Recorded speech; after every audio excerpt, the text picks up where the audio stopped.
안녕하세요. 결혼한 지 14년 차에 아이들을 키우고 있는 40대 여성입니다. 제 정신 나간 시동생하고 동서 얘기 좀 하려고요. 막말로 그 두 XX 때문에 열받아서 이렇게 글까지 쓰게 되다니 지금도 치가 떨리네요. 지금 돌이켜 생각해보면 뭐가 그렇게 좋았는지 남편하고 결혼할 때 이것저것 재보지를 못했어요. 굳이 변명을 하자면 제가 워낙에 어려서부터 어렵게 살다 보니 탈출구를 찾고 있었던 것도 같고요. 그런 와중에 6살 많은 남자가 내가 너무 좋다지 돈도 많이 번다고 하지. 그러니까 마음이 기울었나 싶기도 하네요. 그리고 실제로 결혼하고 몇 년은 정말 행복했습니다. 남편이 따박따박 가져다주는 월급으로 살림 꾸리고 애들 키우는 재미가 있었어요. 그렇지만 그런 행복을 온전히 누리지는 못했는데 그때는 그게 우울증이란 생각은 못했지만 아무튼 이 행복이 언젠가 깨어지지 않을까 하는 막연한 불안감이 있었거든요. 그리고 아니나 다를까 첫째가 초등학교에 들어가던 시기에 남편이 직장에서 잘렸습니다. 원래 성격이 저한테 미주알 고주알 말하는 사람이 아니라서 저도 어쩌다 잘렸는지는 지금도 몰라요. 하지만 회사가 어떻게 자기한테 그럴 수 있냐며 분통을 터뜨리는 모습을 보곤 뭔가 억울한 일이라도 있었나 하고 저 혼자 추측만 할 뿐이었죠. 그리고 다행히 제가 그래도 모아둔 돈이 얼마간 있었어서 남편에게 빨리 새로운 직장을 구하라고 채근하는 대신 이제껏 당신 열심히 살았으니 조금 긴 휴가를 받았다 생각하고 휴식을 좀 취하라고 했습니다. 그땐 그게 현명하고 배려심 있는 아내의 모습이라고 생각했으니까요. 그런데 지금 생각해보면 괜한 소리를 했던 것 같아요. 직장에서 그렇게 나와서 사람이 바뀐 건지 원래 그런 사람이었는지는 모르겠지만 어떤 일이라도 시작을 해야 돈을 벌어오고 할 텐데 세워라 내워라 하고 술만 퍼마시고 도통 뭐라도 해보려는 생각이 없는 사람처럼 시간을 보냈거든요. 결국 저는 남편에게 언제까지 그러고 살 거냐고 재산이라고 해봤자 얼마 되지도 않는 돈도 이제 거의 다 바닥났다고 정신 좀 차리라고 했어요. 그랬더니 남편이 저더러 너도 나가서 돈 벌어보랍니다. 남한테 아쉬운 소리 들어가며 돈 버는 게 어디 쉬운 일인 줄 아냐면서요. 황당하고 어이없었죠.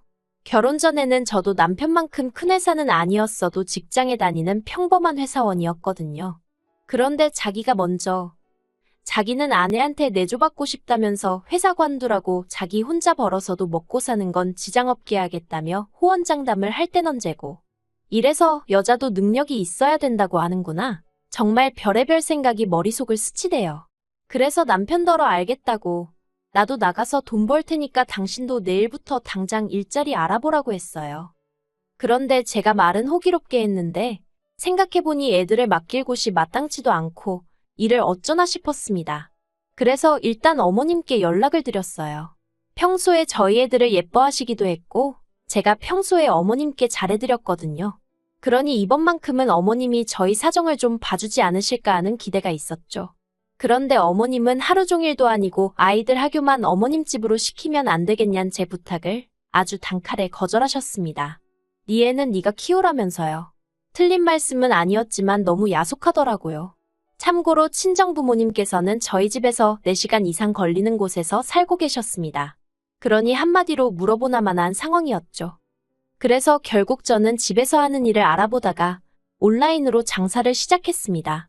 제가 뭐 딱히 손재주가 있는 것도 아니고 해서 중국에서 이것저것 사다 팔았는데 그게 생각보다 일이 어렵지 않고 이윤도 괜찮게 남더라고요. 그래서 첫 달에는 100만 원밖에 못 벌었지만 이후로 조금씩 늘어서 1년이 지났을 땐 그래도 달에 3,400은 벌기 시작했습니다.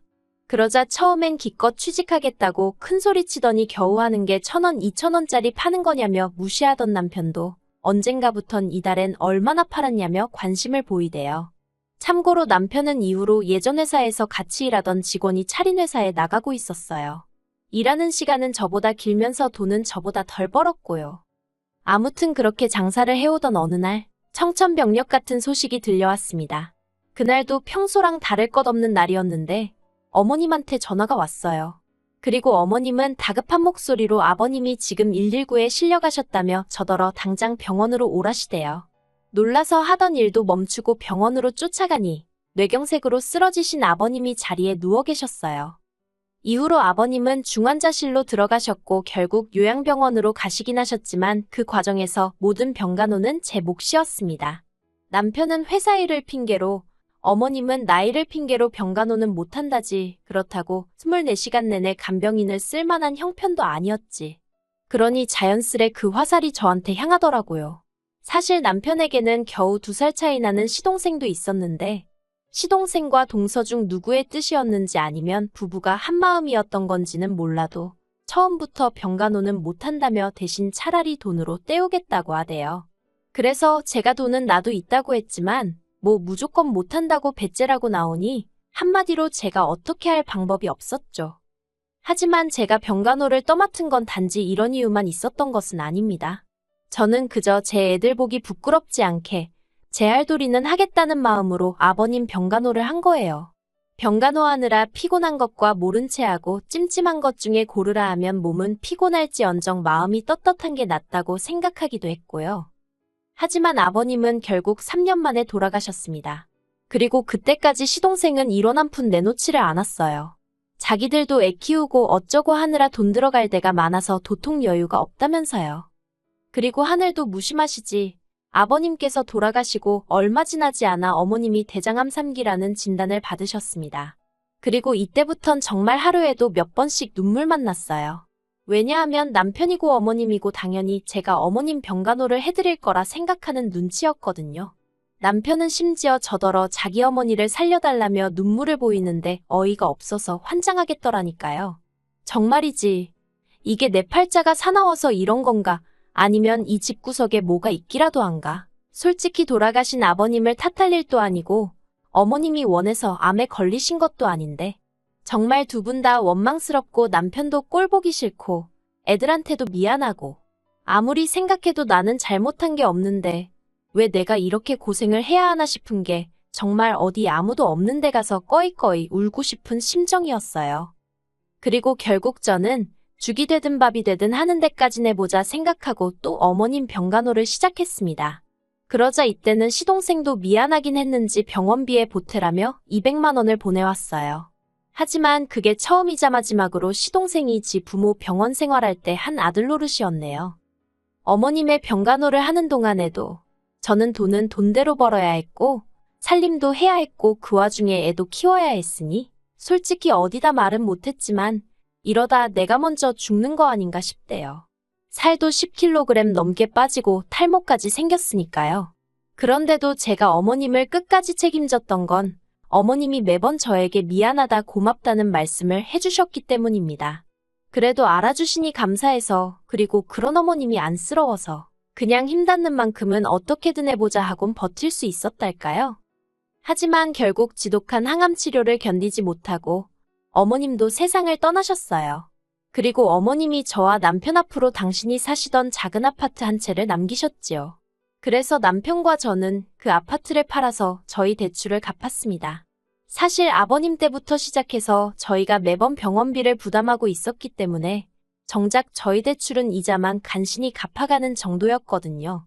그리고 저희는 병원비 때문에 마이너스 통장도 쓰던 상황이었기에 그것도 정리했습니다. 그렇게 갚을 거 다 갚고 정리하고 나니까 1억 4천 정도 남더라고요. 솔직히 마음 같아선 그 돈 전부 다 제가 갖고 싶었어요. 저도 사람인데 그간 제가 한 고생에 대해서 보상을 받고 싶었던 게 솔직한 심정이었죠. 하지만 법이라는 게 그렇지 않으니 시동생에게 정확히 반 갈라줬습니다. 그런데 얼마 전, 그러니까 어머님 돌아가신 지 반년쯤 되던 시기였거든요. 생각지도 못한 이야기가 들려왔어요. 시동생네가 이혼을 하기로 했답니다. 제가 남편에게 갑자기 뜬금없이 그게 무슨 소리냐고 물으니 남편이 저희가 준 7천이 문제였던 것 같대요. 그래서 제가 그게 무슨 말이냐고 알아듣게 설명 좀 해보라 했습니다. 그리고 그렇게 듣게 된 이야기는 정말 말 같지도 않고 웃기지도 않대요. 동서가 어머님 사시던 아파트 매매가가 얼만지 알아봤는데 왜 자기들 몫이 7천밖에 안 되냐면서 난리를 쳤다나요? 그리고는 시동생더러 저희를 만나서 단판을 짓고 오랬다는 거예요. 가서 정확히 절반을 받아오라고 안 그러면 이혼이라고요. 그런데 시동생이 형님이랑 형수 그러니까 저희가 병간호만 몇 년을 들었는데 그동안 자기네가 한 게 뭐가 있다고 그런 소리를 할 수 있냐고 못한다고 버텼나 봅니다. 그래서 결국 이혼하기로 했다는 거예요. 7천 중 5천은 동서가 가져가기로 했고요. 그 소리를 듣는데 기도 안 차서 솔직히 둘이 비슷하니 한 이불 덮고 살지 싶었고 그러면서도 지부모가 아픈데 코빼기도 안 비추는 시동생이 문제지 동서가 문제겠냐 싶어서 동서한테는 병원에 오라 소리도 한 번 한 적이 없어요. 그런데 둘이 이혼하게 된 이야기를 듣고 있으니 시동생도 불쌍하고 동서가 문제다 싶대요. 하지만 거기까지였을 뿐 제가 나설 자리도 아니다 싶었고 제가 뭐 달리 해줄 수 있는 것도 없더라고요. 그저 어이가 없다고 말 한마디만 했죠. 그런데 남편이 제 눈치를 살살 보더니 그러지 말고 그냥 우리가 돈을 좀 더 주면 어떻겠냐입니다. 저 나이에 자기 동생 갑자기 혼자 되면 어떻게 사냐고요. 황당하고 기도 안 차서 남편한테 그 나이에 혼자 사는 남자가 얼마나 많은데 걱정할 걸 하라고 했어요. 무슨 한두 살 먹은 어린애도 아니고 굶어 죽기야 하겠냐고 멀쩡히 직장 다녀 집 있어 뭐가 걱정이냐고요. 그랬더니 집도 동서한테 뺏기게 생겼다면서 어쩌면 좋냐고. 그래서 제가 등신마냥 그걸 왜 다 뺏기고 있느냐고 밥그릇은 알아서 챙기라고 한마디 해버렸습니다. 하지만 남편은 계속해서 저더러 돈만 좀 더 챙겨주면 이혼은 안 할 것 같은데 어떻게 안 되겠냐고 저를 조르는 거예요. 결국 듣다 못한 제가 남편더러 동생하고 나란히 손잡고 이혼남 되기 싫으면 조용히 하라고 했어요. 그런데 어이없게도 동서가 저에게 직접 연락을 해왔습니다. 그리고는 자기네 이혼하기로 한 이야기 들으셨냐길래 들었다고 뭐 성인들끼리 그렇게 결정을 내렸다니 어쩌겠냐 했죠. 그랬더니 저더러 한다는 말이 뭐 느끼는 바가 없냐입니다. 그래서 제가 느끼는 바 있었지. 동서가 참 무서운 사람이구나. 그걸 느꼈어. 하고 한마디 쏘아붙였어요. 그랬더니 자기는 제가 더 무섭다며 어떻게 어머님 아버님 재산을 멋대로 처분할 수가 있냐면서 그깟 7천만 원 뭐 이거나 먹고 떨어져라 하면 자기네가 떨어져 나갈 줄 알았냐입니다. 그리고는 한다는 말이 자기가 생각을 해봤는데 분해서 도저히 안 되겠다면서 이혼 안 하고 저희 부부랑 싸울 거래요. 싸워서 자기 몫은 찾아가겠다나요?